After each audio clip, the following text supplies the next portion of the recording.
kababayan, ito, kakaiba na to. Kakaiba na ang pangyayari sa Pilipinas ngayon. Bakit? Itong korupsyon talamak. Talamak na ang korupsyon, mga kababayan. Speaking of talamak na ang korupsyon, mga kababayan, dito tayo, South Korea. Totoo kaya ito, mga kababayan?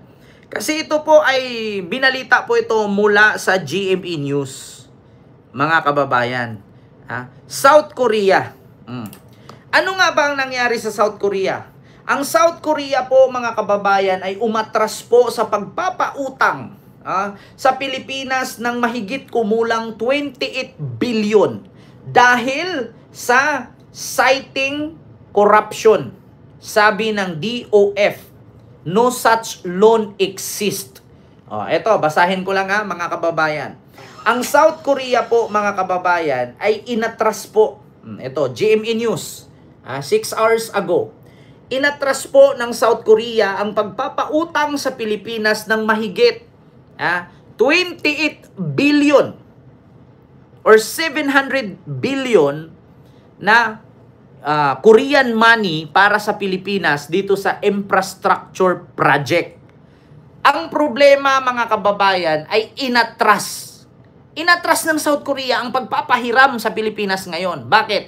Kasi napapanood at nakikita ng South Korean government na kapag pinautang nila ito, kukurakutin yan. Hindi po siya fake news, mga kababayan. Yan po ay post po ng GMA News. Hindi po siya fake news. Ito, GMA News po yan. Umabot na po siya ng 30k likes and 4.3k shares and 6,000 comment. So, ayan po, 6 hours ago lang po yan. Hindi po siya fake news. Hindi ko po ito isi-share kung hindi po nang dahil sa mga mapagkatiwalaang sources. So, ito po nakalagay, mga kababayan. Hindi po siya matagal I-clarify ko lang po. 6 hours ago. GMA News 6 hours ago po yan. Hindi po siya fake news. So ito po, mga kababayan, South Korean President Lee Jae-myung has tapped a 700 billion won, about 28 billion infrastructure loan project from being implemented in the Philippines, citing corruption. But the country's finance department denies that such a loan exists. In Facebook post, Lee announced, "I have ordered an immediate halt to the proceedings for the project." He also posted a link on a report by the Hankuri about the halt of proceeding with the Philippines request in 2023 through EDCF for a loan to construct 350 bridges across the country. The Department of Finance or DOF, however, issued a statement that is categorical clarifies that no such loan exists concerning the supposed 28 billion development assistance loan between South Korea and the Philippines. Read the article comment section for details. So, ibig sabihin, mga kababayan, totoo. Hindi po magpo-post ang GMA ng fake news, mga kababayan. Hindi po nila pwedeng sabihin ito, mga kababayan, at i-share sa kanilang page na 6 hours ago. Na hindi totoo. Bakit, mga kababayan? Ito. Bigyan ko kayo ng reaksyon. Alam nyo, kung hindi man tayo pautangin ng South Korea, Kent, hindi ganyan ang history niyan dahil kung basahin mo yung message ng Korea, iyan ay binalita ng bilyonaryo, nakita ko na kay Coach Jared. Ganun ba? Ito, mga kababayan, sige, ganito na. Actually, ako, mga kababayan, nag-react lang naman ako. Hindi naman po ako reporter. Ako po ay content creator and political blogger reaction. Ganito po yan. So kung hindi man po yan totoo na inatras ng South Korea ang 700 billion won na umaabot ng 28 billion na ipautang sana sa Pilipinas kasi nakita daw ng South Korea ang corruption sa Pilipinas. Ganito po yan. Kung totoo man yan o hindi, may karapatan po ang South Korea. Bakit? Utang yan eh. Ikaw, try mo magpautang. Kung walang collateral, anong iko-collateral ng Pilipinas? Kung nakawin nga naman. Diba? Mm. So may karapatan po siya. Kasi bakit mga kababayan? Sa dinami-dami po na pangyayari sa ating mundo o sa mundo ngayon o sa ating bansa, talamak po talaga ang korupsyon. Nakita nyo naman po ang nangyari sa Indonesia. Nakita nyo po ang nangyari sa Indonesia mga kababayan na sinilaban, sinunog, dinumog, binato, binasag, kinuha, sinira ang mga pagmamayari nitong mga opisyalis ng gobyerno sa kanila dahil sa talamak na korupsyon. At ngayon mga kababayan, kung ang pagbabasihan ng Korea ay hindi nila itutuloy, kung sakali man kung fake news man yan is fake news. Pero ito po ang gusto kong iparating.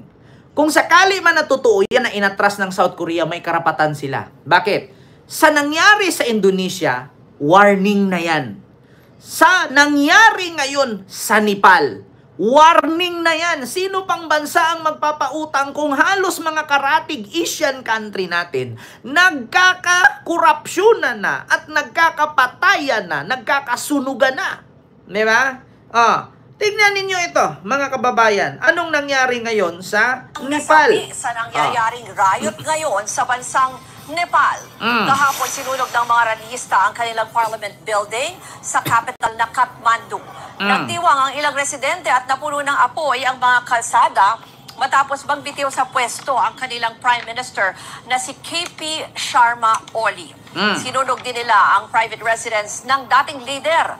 Nag-ugat ang mga protesta dahil umano sa dekada ng korupsyon sa bansa. Pero mas naging masidhiraw ang galit ng mga Gen Z nang ipaban ng kanilang gobyerno ang paggamit sa social media roon. Wala namang Pilipinong napaulat na nasaktan sa mga protesta na nagpapatuloy hanggang ngayon. Mga kapatid, Ruth Cabalco. Di ba? Mga kababayan. So, sabihin natin na fake news yan or totoo man yan. Warning po kasi ang nangyari sa Indonesia at sa Nepal ngayon. Hindi naman po sigurong kwento lang yan. Hindi naman po sigurong AI lang ang nangyari sa Indonesia. Ilang lugar ang sinunog ng mga Indonesian Gen Z, mga kabataan. Warning na din po ang nangyari sa Nepal. Kung ikaw ba naman bansa na magpautang sa bansa na yan, naririnig mong kurako talaga, hindi. Mga kababayan, ito I will tell you frankly. Sige, wag na tayong mag-argue dyan. Sabihin natin, dito, ganito. Fake news yan. Hindi totoo na inatras ng South Korea. Pero fake news po ba na walang korupsyon sa Pilipinas? Fake news po ba na walang korupsyon sa ating bansa? Either totoo man ang pagpapautang sa South Korea or inatras man niya o hindi man yan totoo, meron pong basihan. Bakit? Ang ating bansa, grabe po ang korupsyon talamak. Sino pong hindi nagsabing hindi kurap ang ating bansa?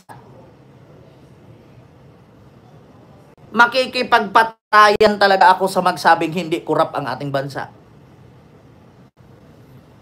Kung totoo man na inatras ng South Korea, and that's good. Mas mabuti. Bakit? Kung ipinahiram yan, saan lang mapunta yan? Sa kontraktor? Sa buhaya ni Amy Marcos? Diba? Kaya kung fake news man o hindi, dapat lang. Kasi totoo naman po talaga ang kurap talaga ang ating bansa. Hindi nyo maitanggi yan. Saan ka nakakita? Tayong Pilipino naghirap, pero isang pamilya lang, 80 ka luxury cars, nasa loob ng basement. Hindi nyo maitanggi yan. Tayo, napaka-pagod para kumita. Samantalan yung mga anak ng congressman sumasakay ng private plane. Kumakain 700K ang bill. Tayo, nagkakanda utin-utin, nagkakanda bilat-bilat para ipaaral sa ating anak. Samantalang yung mga anak ng kongresistang magnanakaw at mga kontraktor, ay putang ina kung makapag-flex ng bag, wallet pa lang 1 million na. Yung bag pa lang, tag 3 million, 2 million na ang halaga, ay putang ina, kung ikaw magulang, kanda utot-utot, maputulan ka pa ng daliri bago ka makakuha ng 1 milyon para sa pamilya mo. Makasugat-sugat pa yung kamay mo sa kakatrabaho bago mo mabuo yung 1 million. Pero yung mga anak ng mga kongresista, mga politikong magnanakaw sa ating bansa, putang ina, walang pakialam. Pupunta ng Hong Kong, pupunta ng China, Japan, Korea, flex dito, flex doon. Hindi ba kurap yan? Di ba? Oh! Kaya para sa akin mga kababayan, either true or not true or untrue. Dapat lang. Awareness yan. Mga kababayan, hindi ko naman sinasang-ayunan na ang GMA ay fake news sila. Hindi ko rin pinapaniwalaan na ang GMA ay hindi fake news. Aral kasi yan. Ang sa atin dito mga kababayan, hindi naman tayo nagbibase sa balita. Nagbibase tayo sa pangyayari. Kung sakaling true or untrue, totoo o hindi, na inatras or may pinautang ang South Korea ng mahigit 28 billion. Di ba? Dapat lang iatras niya. Grabe. Saan mapupunta yung 28 billion na yan? Tanungin ko kay pag natanggap ng Pilipinas siya, ipapagawa kalsada po, tangina kalsada na naman. 300 bridges. Wag na. Saan mapunta daw according dito? Umutang ang Pilipinas, sa halagang 28 billion para sa infrastructure. 350 bridge across the country. Pag sinabi nating tulay mga kababayan, nakita nyo naman yung nangyari sa Isabela. Putang ina, bumagsak. Nakita nyo yung tulay doon sa Davao, nabiyak na pero tahimik ang mga Duterte. May tulay sa Davao tahimik lang ang mga Duterte. Pakita ko sa inyo, hanapin ko lang mga kababayan. May tulay akong nakita, nadaanan ko kanina yon. Matagal na daw iniinda yan nitong mga mga kababayan, mga taga Davao na yung tulay nga daw sa may saan ba yon? So makikita naman dito yan. Matagal na nilang iniinda mga kababayan na yung tulay nila nabiyak na. Bakit tahimik lang daw ang mga Duterte? Bakit daw walang aksyon? Ito. Pakita ko sa inyo Ito mga kababayan. Wait lang. Ayan biyak. Nahati. Ayan sa taas yan Kita nyo, biyak. Bakit tahimik lang mga Duterte niyan? Panahon pa daw ni Digong ginawa yan. Hindi nga natin alam, baka project ni Bongo or project ni Pulong yan Hati biyak putol.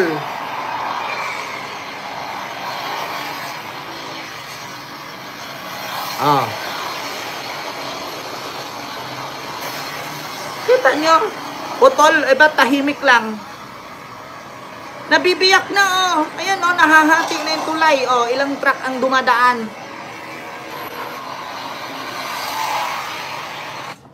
Diba? Ito po mga kababayan ay sa Agdao Flyover in Davao City. Will be closed bago pa ito babagsak. Substandard, talamak lang si Digong, Pulong at tahimik lang si Digong, Pulong at Baste. Another budget and the money for repair, build, palpak, substandard, tahimik lang ang Davao City. Kita ninyo? Tapos mapupunta na naman sa tulay. 350 bridges sa 28 billion. Sabi ko sa inyo mga kababayan, Agdao Flyover. Kahit i-search nyo ngayon. Ito, i-search natin. Bukod dito sa video na to, punta tayo sa TikTok. Ito, Agdao Flyover. Davao City. Makikita naman yan ito mga kababayan. Isasara ng hanggang 1 buwan ang Agdao Flyover sa Davao City para nga sa rehabilitation. Nakitaan ng mga bitak ang flyover na higit 2 dekada nang naitayo. Live mula sa Davao City, Kita ninyo, nakitaan ng bitak ang tulay na mahigit 2 dekada nang naitayo. Sino ba ang 2 dekada na naging presidente? Si Digong, 2 dekada lang ngayon. Ito daw. Sa frontline na balitang yan, si Bril Montalvo. Bril, kailan ba isasara ang Agdao flyover? Nikki, simula ngayong araw ay sarado na ang Agdao flyover dito sa Davao City. Tatagal ng 1 buwan ang nasabing closure para sa isasagawang preventive maintenance nito.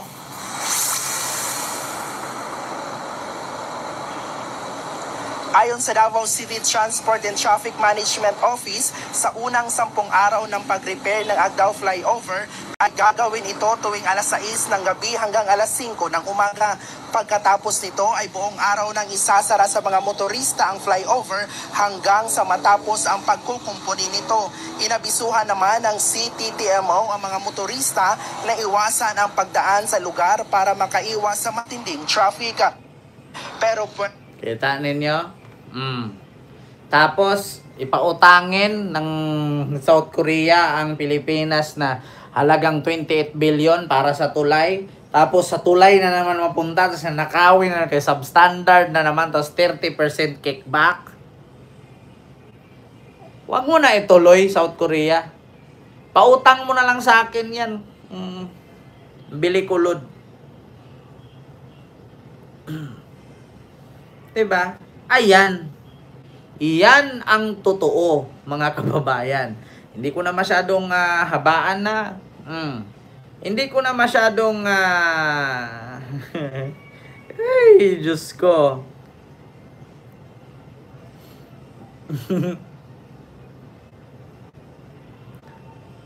Ayaw ko na. Ayaw ko na, Lord. Ayaw ko na, Lord. Yun lang. Mga kababayan, Ma'am Midnight, hello po. Sir Michael, Ma'am Lily.